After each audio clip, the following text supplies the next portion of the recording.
రెండోసారి ఎమ్మెల్యేగా యానంలో తన గెలుపు ఖాయమన్నారు కాంగ్రెస్ అభ్యర్థి గొల్లపల్లి శ్రీనివాస్ అశోక్.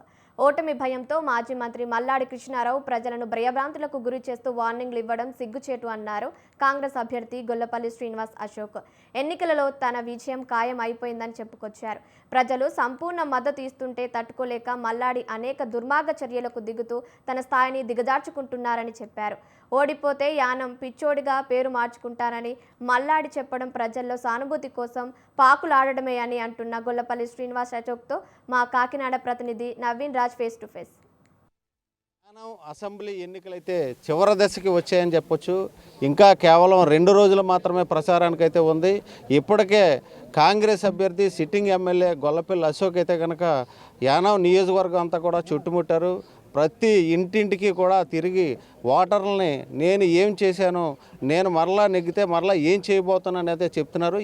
ఇప్పటికే నియోజకవర్గం అంతా కూడా ఆ అశోక్ అయితే కనుక నీరాజనాలు పడుతున్నారు. ఎక్కడికెక్కడ ఆయనకైతే కనుక మద్దతు పలుకుతూ మీకే ఓటేస్తామని చెప్పేసి అందరూ కూడా బ్రహ్మరథం పడుతున్న పరిస్థితి ఉంది. ఇంకా 2 రోజులు మాత్రమే ప్రచారం ఉంది. అసలు ఈ ప్రచారంకి సంబంధించి అలాగే ఆయన విజయావకాశాల గురించి అయితే కనుక అశోక్ని అయితే అడిగి తెలుసుకుందాం. సార్ చెప్పండి, ఎలా ఉంది అసలు? అయితే కులమతాలకు అతీతంగా మీకు మద్దతు వస్తుందని చెప్తున్నారు. ఎలా ఉంది అసలు ఈ ప్రచారం? చాలా మీరు చెప్పినట్టుగానే ప్రతి చోట కూడా మంచి రెస్పాన్స్ ఉందండి. ఇప్పుడు ఎలక్షన్ వస్తుంది అన్నట్టు ఉంది. ఇంకొక 2 డేస్ ఈ ప్రత్యక్ష ప్రసారాలకి అన్నిటికీ కూడా మేము ఒక 2 డేసే ఉంది కాబట్టి క్యాన్వర్సింగ్ అన్నిటికీ మాకు చాలా మంచి రెస్పాన్స్ ఉంది. ప్రతి చోట కూడా నీరాజనాలు పడుతున్నారు, వాళ్ళు సొంత బిడ్డగా భావిస్తున్నారు. అయినప్పటికీ కూడా ప్రతి చోట కూడా గత 5 ఏళ్ళు జరిగినవి తెలుసుకుంటున్నారు. మేము తెలుసుకున్నాము, ఉన్న పరిస్థితులు ఇది అని చెప్పి ఒకరిద్దరు ప్రశ్నించినప్పటికీ ప్రతి ఒక్కరూ కూడా వాస్తవాలను గ్రహించారు. ఈరోజు నియంత పాలనకి స్వాతంత్రానికి జరిగే ఎన్నికలుగా దాన్ని మార్చి ఖచ్చితంగా ఈసారి పూర్తి మద్దతు మీకు ఇస్తే మీరు ఎలా పనిచేస్తారో చూస్తామనే విధంగా ప్రజలు ఉన్నట్టు నాకు అనిపిస్తుంది. అదేవిధంగా మంచి భవిష్యత్తు ఉంటుంది. ఎన్నో దీర్ఘకాలిక సమస్యలు, ఇళ్ల పట్టాలు అవనివ్వండి, లేకపోతే ఆరోగ్య సమస్య అవనివ్వండి, లేకపోతే నిరుద్యోగ సమస్య అవనివ్వండి, అవే యానాన్ని పట్టుకుని పీడిస్తూ ఉన్నాయి.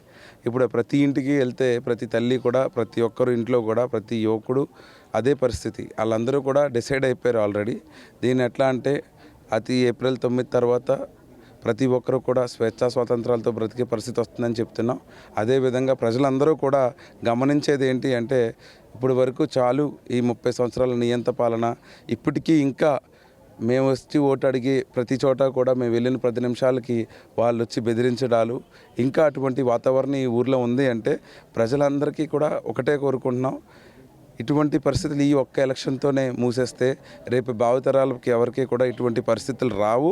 అవి రిపీట్ అవ్వకుండా చూసుకునే బాధ్యత నాది. అదేవిధంగా పార్టీ ప్రెసిడెంట్ దినేష్ కూడా ఉన్నారు. కాబట్టి ఇలా మేమందరూ ఏకంగా ఈరోజు మాకు ఒకటే టార్గెట్, కేవలం స్వేచ్ఛా స్వాతంత్రం. అది మేము విన్ అయిన తర్వాత మేమేమైతే హామీలు ఇస్తున్నామో ప్రజలకు అవి పూర్తిగా నెరవేర్చే విధంగా దిశగా మేము పనిచేసుకుంటూ వెళ్తాం. దానికి ప్రజలందరూ కూడా మీ గెలుపు ఖరారు, మీరు మిగతా చోట్ల చూసుకోండి వెళ్ళి అని చెప్పే పరిస్థితి నెలకొంది. సార్, అంటే గతానికి ఇప్పటికీ ఎన్నికలకు చూస్తే కనుక భిన్నంగా ఉన్నాయని చెప్పొచ్చు. ఇప్పటికీ అక్కడక్కడ కూడా 2-3 ఇన్సిడెంట్స్ కూడా జరిగాయి. ఈ 2 రోజుల్లో కూడా ఇంకా ఇన్సిడెంట్స్ జరిగే అవకాశాలు ఉన్నాయని చెప్పుకుంటున్నారు. అసలు మొన్న జరిగిన ఇన్సిడెంట్స్ ఏంటి, అసలు పరిస్థితి ఏంటి? నిన్న జరిగిన ఇన్సిడెంట్ అయితే కర్రీ రాంబాబు గారు అని చెప్పి మల్లాడి కృష్ణారావు గారు కూడానే ఉంటారు. వాళ్ళ మేనల్లుడు వచ్చి మా పార్టీలో జాయిన్ అవుతామని చెప్పి కాల్ చేసిన వెంటనే అక్కడికి వెళ్ళడం జరిగిందండి. జరిగిన మరుక్షణం వాళ్ళ ఫ్యామిలీని, మా వైఫ్, మేడం గారు అందరూ కూడా మేము వెళ్ళి జాయిన్ అయ్యారు. మా దగ్గర వచ్చి మీతోనే ఉంటాం, మీతో ట్రావెల్ చేస్తాం, అక్కడ ఇన్ని సంవత్సరాలు 30 సంవత్సరాల నుంచి ఉన్నాం, మాకు ఎంతో ఇబ్బంది పెట్టారు, ఎన్నో ప్రలోభాలకి ఇదయ్యాం అని చెప్పి వాళ్ళు చెప్పినప్పటికీ కూడా ఈరోజు కర్రీ రాంబాబు అనే వ్యక్తి వచ్చి వీళ్ళ ఇంట్లో కొట్టుకుని ఒకరినొకరు కొట్టుకోవడం జరిగింది. అయినప్పటికీ అది ఫ్యామిలీ సమస్యగా ఉన్నప్పటికీ అక్కడికి మల్లాడి కృష్ణారావు గారు వచ్చి వాగ్వాదాలు సృష్టించి పోలీస్ హోంగార్డ్ చేతిలోంచి ఫోన్ లాగేసుకుని ప్రెస్, 2 లేడీ ప్రెస్ రిపోర్టర్స్ ఉన్నారు, వాళ్ళని ఫోన్స్ తీపించేసుకుని వార్నింగ్ ఇచ్చి వెళ్ళిపోయిన పరిస్థితి. అంటే ఇది నైతికత అంటారా, ఇది 30 సంవత్సరాల అనుభవం అంటారా, లేకపోతే ఏమంటారో నాకు ఈరోజుకి అర్థం కావట్లేదు. కేవలం ఏంటి అంటే ఓటమి భయం. ఇంకొకటి ఏంటంటే యథేచ్ఛగా 30 సంవత్సరాల నుంచి ప్రజల్ని భయం ప్రలోభాలు పెట్టి లేకపోతే ఇంకో ప్రలోభాలు పెట్టి లేకపోతే ఆశ అనే అస్త్రంతో ఏది పడితే అది చేసేస్తాం ఇది చేసేస్తాం అన్నీ అని చెప్పారు. కానీ ప్రజలు ఎక్కడో అక్కడ ఫుల్ స్టాప్ పెట్టాల్సిన పరిస్థితి వస్తుంది.